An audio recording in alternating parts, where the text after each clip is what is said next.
ঢাকার খিলগাঁওয়ে একটি স্বর্ণের দোকান থেকে ৭০ ভরি স্বর্ণ এবং নগদ প্রায় ১,৪০,০০০ টাকা চুরির ঘটনা ঘটেছে। বুধবার রাতে খিলগাঁওয়ের গোরান টেম্পো স্ট্যান্ড এলাকায় আশিকের রাসুল জুয়েলার্স নামের দোকানে এই চুরির ঘটনা ঘটে। জুয়েলারির পাশের হোমিও হলের দোকানে ঢুকে দেয়াল ভেঙে লকার থেকে স্বর্ণ এবং নগদ অর্থ চুরি করা হয়। জুয়েলারি মালিকের দাবি, দোকানের লকারে ৭০ ভরি স্বর্ণালংকার, ১৫০ ভরি রূপার অলংকার এবং নগদ ১,৪০,০০০ টাকা রাখা ছিল। Bashundhara public school and college ২০২৬ শিক্ষাবর্ষে ভর্তি চলছে। পরে খবর পেয়ে ঘটনাস্থলে আসেন খিলগাঁও থানা পুলিশ সহ ক্রাইম সিনের সদস্যরা। ঘটনাস্থল পরিদর্শন শেষে খিলগাঁও জোনের অতিরিক্ত উপ পুলিশ কমিশনার জানান, মামলার প্রস্তুতি চলছে।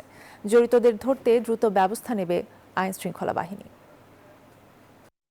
লকারের মধ্যে আমার ডিসপ্লে করা যে মালগুলো ছিল প্রায় 50 ভরি ছিল ডিসপ্লেতে, আর ভিতরে এমনিতে ছিল প্রায় 20-25 ভরির মতো। তো 70 থেকে 75 ভরি মোট স্বর্ণ ছিল, আর রূপা ছিল 150 ভরির বেশি হবে, আর টাকা ছিল 1,40,০০০ টাকা। সবগুলা মালই ওরা নিয়ে গেছে।